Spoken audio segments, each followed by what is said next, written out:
5 quarterbacks went off the board during the 2023 NFL draft in the first 3 rounds. How will we rank these guys? Not as prospects, but now that they're pro football players and they have actual teams. We'll discuss all of that next on the Locked On NFL Draft Podcast. You are Locked On NFL Draft, your daily podcast covering the NFL Draft. Part of the Locked On Podcast Network, your team every day.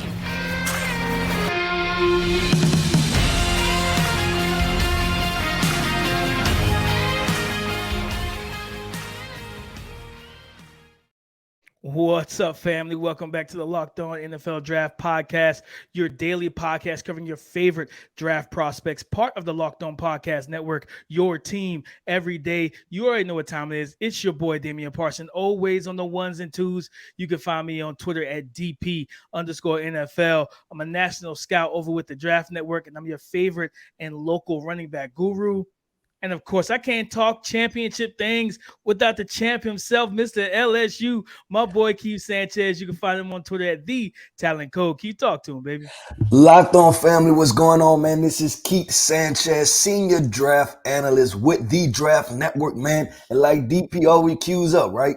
2019 national champ. Yes, those LSU Tigers, but you know why we're here, man. The dynamic duo, the draft duo, it don't stop. We're here to bring you championship level content surrounding the NFL draft, right? Now we're post-draft, right? So now we have to talk about these rookies, where they are. We're talking quarterbacks, and even more quarterbacks, man. We had 5 in the first 3 rounds, and I may even throw in a sneaky selection for one of my quarterback selections that I like, man. But DP, we're going to go through this, man. We're going to list these quarterbacks off by the way they were drafted. And you know what they always say, man, or what we always say, right? Like, let me not give everybody credit. Situations matter for these quarterbacks. So we're going to go through from the first quarterback to the 5th quarterback selected and what situation we like, man. Because in the day of Jalen Hurts, right, developing into the guy that he is now, Josh Allen developing into the quarterback that he is now, we know that it takes detailed preparation, right, in a situation for these quarterbacks to develop. So DP, man, look, we don't have any title sponsor. Let's jump straight into it. We're talking Bryce Young going number 1. How do you like that situation for Bryce Young? I like the situation for Bryce, especially Keith, because of the offensive line. You know, you got Ike Ekwonu at left tackle, Taylor Moton at right tackle. Remember, I was at camp, training camp for a couple of days last year over the summer, and that offensive line, once they got the front 5 solidified who was going to be starting, they developed and they got chemistry quickly, man. And then they drafted I think Zavala, which was the left guard alongside Ike Ekwonu. So I think the offensive line is going to be good. I think they're going to be able to run the football, Keith, and move the chains that way. My concern is with Bryce, and we both love Bryce, but the physical limitations, I feel like, okay, you got to make sure you put some high volume, some high-end talent around him. We talked about it when we went over the NFC grades. This is putting a lot of pressure on the Jonathan Mingo when you select him in the 2nd round, which I think that, he was their 2nd-round pick. Yes, he's 6'2", 220, 4.46 in the 40. He has all the physical tools, but he's still a little bit raw. So there's no true number 1 wide receiver in this unit.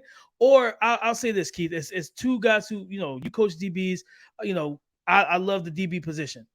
If I'm a DB and you as a coach in the DB, there's not one receiver out there right now on the Panthers roster that scares you on the field. You know what I mean? Like yes, you look at the talent of DJ Chark being able to take the top off and Adam Thielen in the slot and Hayden Hurst. And then you got, like I said, Mingo and everything. And hopefully your boy, TMJ, Terrace Marshall Jr. can step into that wide receiver 1 role. But still, yet, I just don't see a guy that's like, there's nobody to make me play them honest. Like I'm gonna try and take the runaway, and I want to cage Bryce in, no let him do any of that Houdini stuff. And I want him to throw the ball down the field to these weapons. I don't fear anybody right now. So I think it's a good spot. They have some building blocks, Keith, but I think that to get the best out of Bryce, they're going to have to do a little bit more.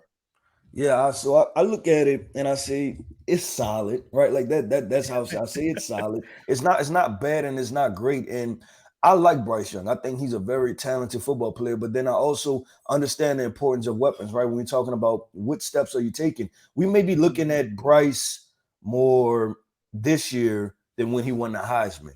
Meaning that Yeah. because, he took a step back just a little bit production-wise because the weapons wasn't there, right? And weapons matter, right? We talk about Lamar Jackson in Baltimore not having the offensive weapons. We talked about Jalen Hurts, right? How he was okay his second year, but then when he got A.J. Brown, he really took off and became an MVP candidate. So I do think that Carolina has like the off the field, I love, right? You're talking about the head coach, you're talking about Jim Caldwell, right? You're talking about McCown, like, all very calculated guys that have seen, the quarterback position and develop guys on like a high level. So they know what they're working with. And I think there's a reason why they wanted Bryce Young, right? They had their choice and they wanted Bryce Young because I think he did a lot of things that they feel like, hey, I've seen this before and it was greatness when I seen it. But like I said, the situations matter. So I'm not expecting Bryce to lead the Carolina Panthers to the playoffs this year. I think what you want is solid football play,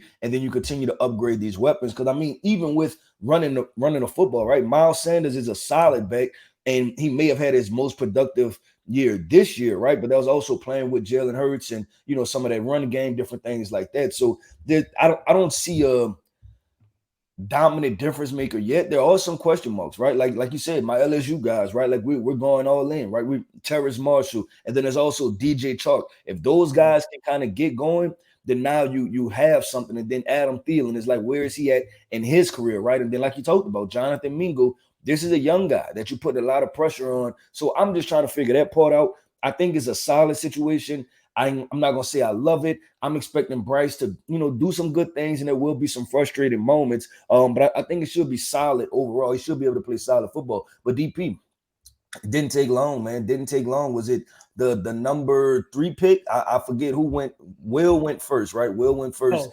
No, And CJ then went first. CJ went first, and then they traded back up for Will. So CJ went number 2, man. How do you look at that situation in Houston? Because we're talking about, over the past couple of years, this has been one of the worst rosters. So how do you feel about CJ Stroud in that situation?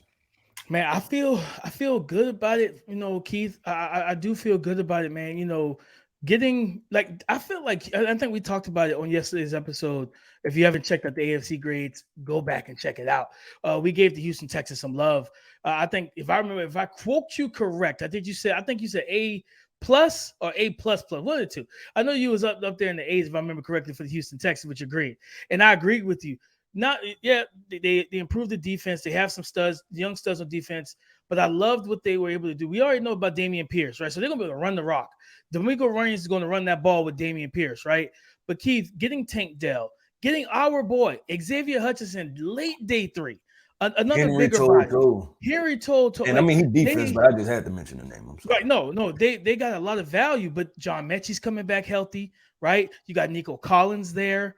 You have Amari Rogers, another kind of slot machine type of receiver. I love the addition now of Robert Woods because Robert Woods can help kind of get these young players along mentally. So I think CJ has the type of weapons that he can really work with. You know what I mean? Like I like the guys that they had while they have size with Collins and Xavier Hutchinson.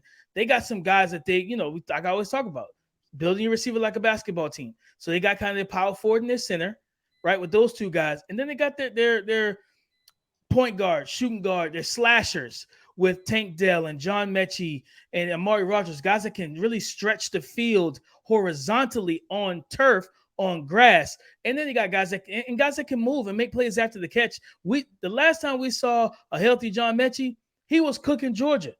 You know what I mean? In the first half, he was cooking guys, right? We know what he's capable of doing, and we know what Tank Dell is. I gave Tank Dell a day 2 grade. He went day 2. Shout out to the Texans for listening to me. So, you know what I mean? I love that, man. So I think CJ's in a good spot. They say run the ball. The offensive line is better than it was last year, getting Shaq Mason on the interior. I think they re-signed Laramie Tunsil. I think the offensive line is solid, Keith.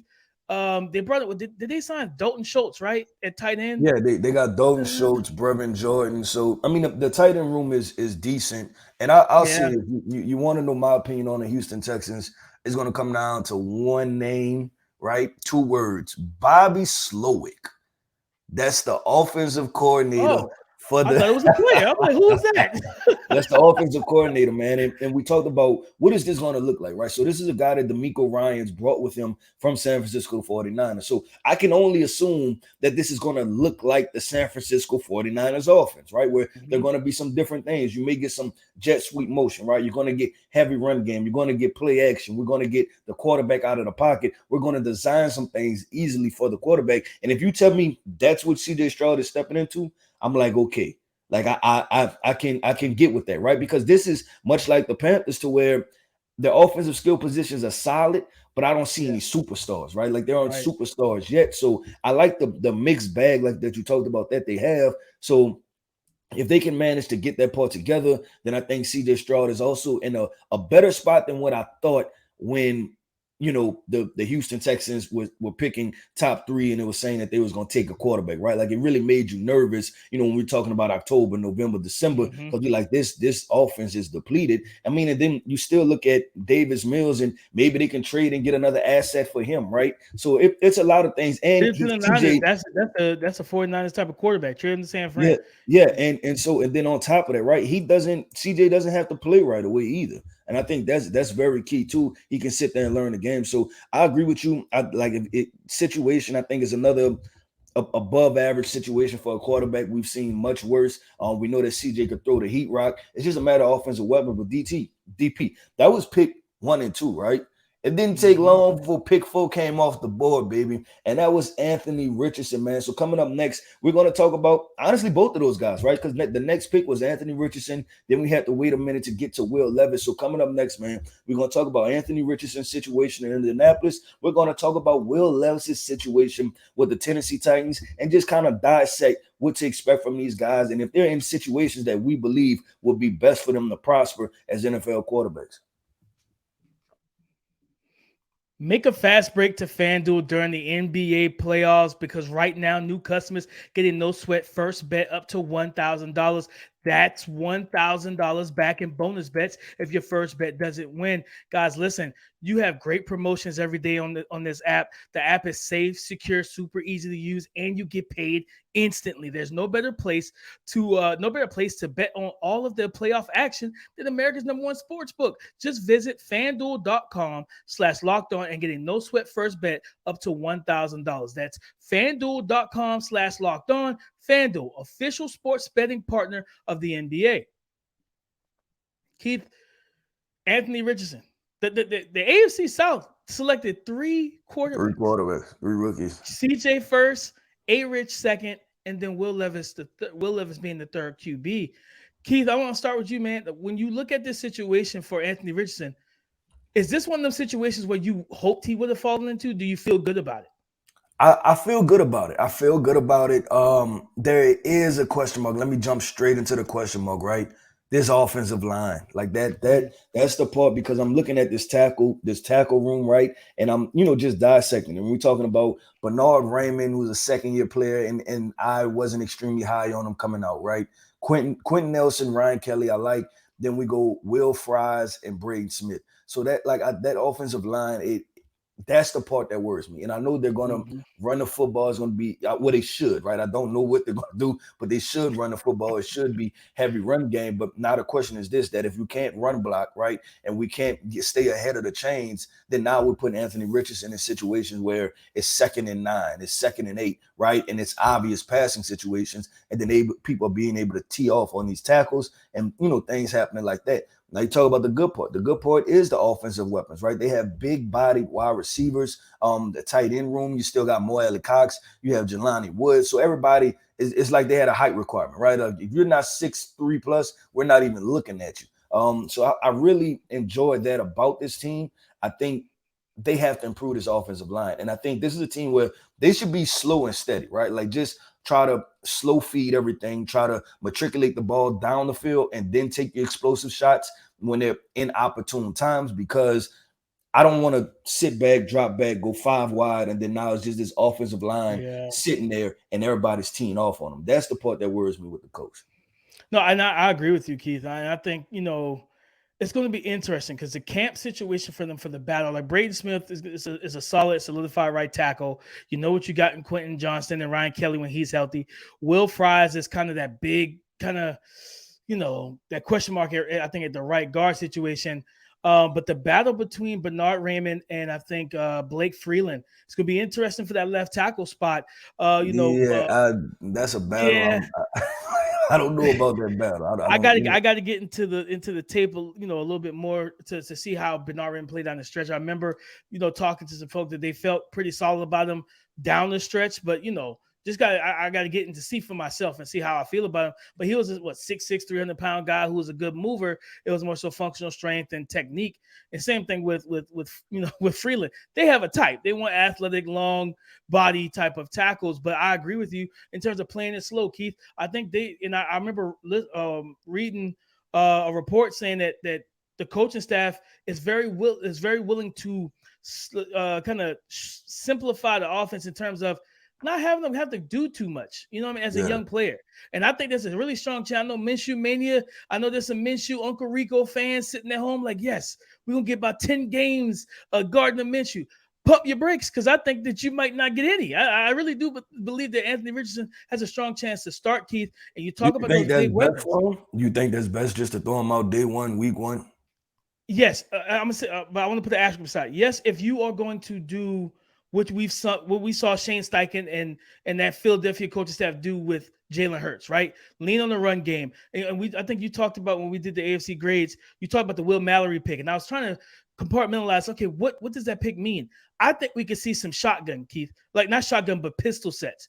Like, 12 personnel, king and queen, where you have an extra tight end, you have a tight end on the line, and an extra tight end flanking as like an H-back fullback. I think Will Mallory can fit that as a slice blocker, but also super athletic in terms. I think he was the fastest tight end at the combine. So when you think about the play action game off of the slice action, get it to him quick as a quick hitter and let him make plays after the catch. I think that's where his role is going to come in at amongst these big other trees that they got at the tight end position. If they are going to run the ball, shot play, Anthony Richardson averaged over 14 yards per completion.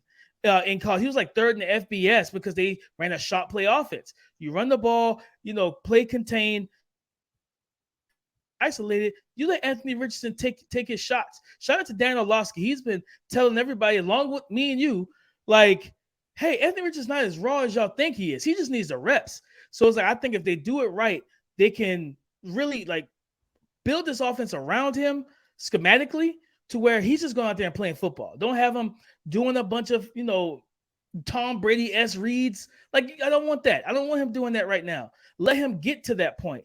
Don't hinder him like that off the rip. But I think the situation is good. Like you said, the offensive line is where you have the concerns, basically. It's like, okay, can y'all protect him? But the good thing about it is he's an extremely mobile quarterback. It has the twitch and the elusiveness to make moves and move himself in the pocket and find running lanes and throwing lanes.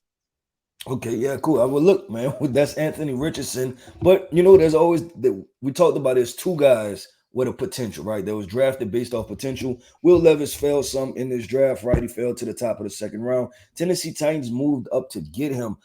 We have to talk about that, though. What the Tennessee Titans situation, and I'm going to just real quick go through their wide receiver depth chart, right? You're talking Treylon Burks, a second-year player. We're talking Chris Moore. We're talking Nick Westbrook-Iken.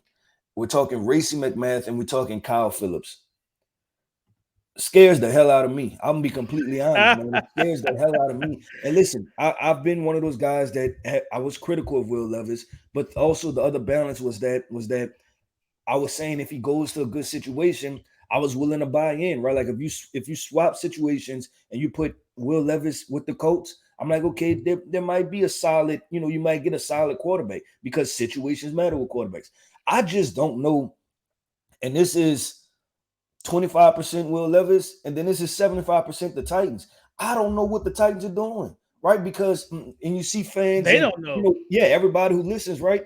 But part of my comps was Ryan Tannehill. Like, I thought of Ryan Tannehill when I watched Will Levis, and people have to remember that there was a bad There was a bad Ryan Tannehill. When he was with the Dolphins, it was not good. He was not a starting level quarterback, right? He went to the Tennessee Titans, but what happened? He had a supporting cast, right? He had that supporting cast. It was run game. It was take your shots. It was move your leg.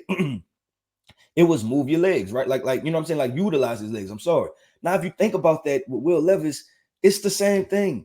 Run the football, take your shots, use his legs. So they both walking in there, looking at each other like, you and me, I'm you, right? So if the question is that Spider-Man meme. yeah, that's kind of what it is, right? So I don't know. And if we're talking about drafting Will Levis to open the offense up, that's not fair to him.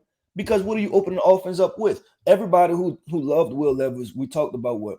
The offensive line with Kentucky, and we talked about the wide receiver room with Kentucky. If you take that, this may be the like Kentucky, Tennessee.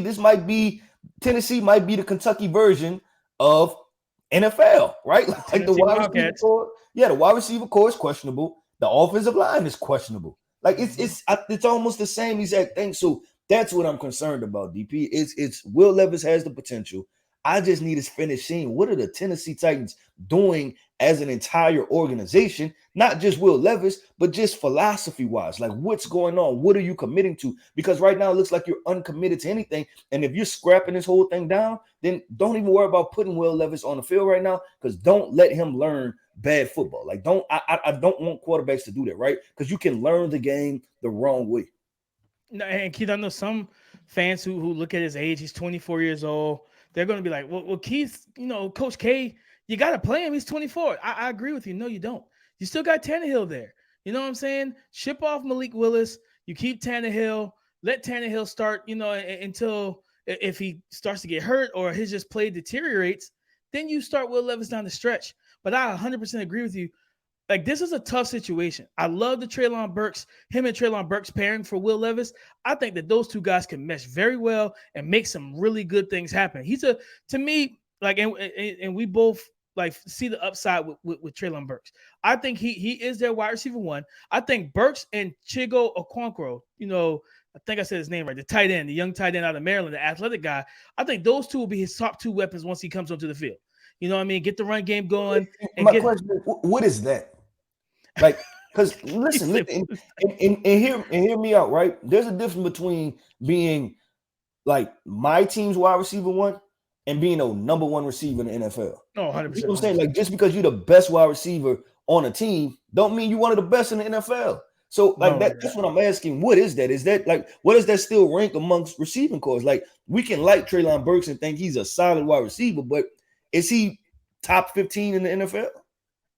I think he has potential to be, Keith. What I saw from him watching, because I had this for TDN, I had to study the Tennessee Titans all season. Was not my best moments having to watch film, but I watched it. And one thing, once he got back healthy, because he got hurt, once he came back from I think it was a foot or whatever it was, he balled. He played very well. They allowed him to play receiver, and I think his catch radius, the combination of his speed, body type, everything, for a guy that doesn't throw the most accurate ball, especially downfield, that's going to help Will Levis. You know what I mean? Once they get that chemistry together. And Chigo, for whatever reason, they couldn't get him going early in the season. They didn't target him. But once they started targeting this kid, he was making explosive plays in the game. So it's like you get him matched up one-on-one against these linebackers and safeties, he can run away from guys. So I think Will Levis is in a very weird situation. There's so much building that needs to continue. This is like a house that doesn't have a bathroom, a bed. It's like the foundation is still kind of up in the air. Like, they don't know. They don't know. We don't know what we're going to build next. We're just building different pieces at different times instead of building the foundation. And I hope they get the foundation built first so they can continue to build it up. Because listen, at the end of the day, you drafted Malik Willis last year. You giving up on him. You drafted Will Levis this year. If it doesn't work out at some point, you got to point the finger back at yourself. Yeah, I agree 100%, man. So listen, that's the two, right? We talked about the two proven quarterbacks in Bryce Young and CJ Stroud, their situations. Then we talked about the two potential quarterbacks, right? Anthony Richardson, Will Levis. And like I said, man, the purpose of this entire podcast was talk about situations, man. We're not talking about the player. We're talking about situations and what are the realistic expectations based on the supporting cast from head coach to OC to offensive line to surrounding weapons, man. But there's one more quarterback that we want to get into, man. And that's a guy that he really picked up momentum right throughout this draft process, and that's quarterback Hendon Hooker. So coming up next, we're going to talk about Hendon Hooker's situation with the Detroit Lions, because may he be in the best situation. So let's get into it next. All right, Keith. The Detroit Lions, I believe, it was the top of the third round. They were able to get Hendon Hooker, man. And with getting Hendon Hooker, how do you feel about that? Like, this is a situation where he was the fifth quarterback off the board, coming off that ACL, and coming out of a kind of a, I don't want to call it a gimmicky offense, but not an NFL offense down in Tennessee with Josh Heupel. Yeah, so so watching the Detroit Lions, right, because I had to study them. This is a layered offense, meaning that it's a lot of crossing routes, it's a lot of high-low type situations, right? It's giving the defenders multiple options, right? And then making them choose one, and the quarterback reacts to that. We haven't seen Hendon Hooker be extremely successful in those type of situations. So that part is a question mark. But the part that you feel good about is the supporting cast, right? This is a really good offensive line. They drafted Jahmyr Gibbs, right? Then they picked up David Montgomery as the running back. So you have, kind of your flash and dash type situation with the running back. Tight end, they drafted a tight end, one of my guys. So the receiving core is solid. So this may be the most complete situation of all the rookie quarterbacks that we talked about, right? We always talk about, man, it matters where you fall as far as the situation. Box number one for me, and people they talk about me because like, hey, how you starting the team with an offensive line? Give me an offensive line. If we can't block, we can't do nothing, because my quarterbacks 9 times out of 10 they don't really care to be hit anyway. So give me an offensive line, so then you can slow everything down. They can learn the game the right way. So I think for Hendon, it's a good situation.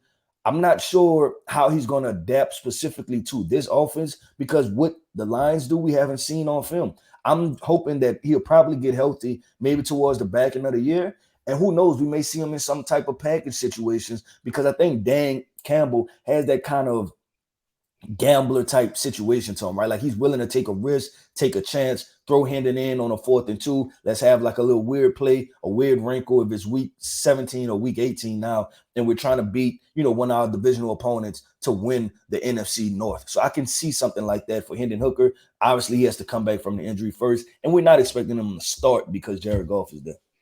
No, I agree with you wholeheartedly on that, Keith. He talked about Dan Campbell. He gives me like that fun high school type of coach, like where it's like nothing is off the table. Like, I don't care. Like, you know what I mean? Like, just have those packages for his quarterback. And I think with them, I think we both feel like they have a strong chance of winning, being the kings of the North. And if they can lock up the NFC North kind of earlier, that allows them, if the last 2 games, if they can sit starters, you can sit a Jared Goff and get him ready for the playoffs and let Hendon Hooker get a game or 2 under his belt, right? And this could be a, situation where you allow him to showcase we can do live in games. I agree that out of all these, I would say out of all the quarterbacks, I think he has maybe the best supporting cast. Jameson Williams, albeit after week 6, Jahmyr Gibbs, David Montgomery, Sam Laporta, the tight end that they kept last year after trading TJ Hawkinson, Brock Wright, this offensive line, Monra St. Brown. Like, they have some pieces, Keith, and you look at it and you just feel good about what they have. And you're like, you know what?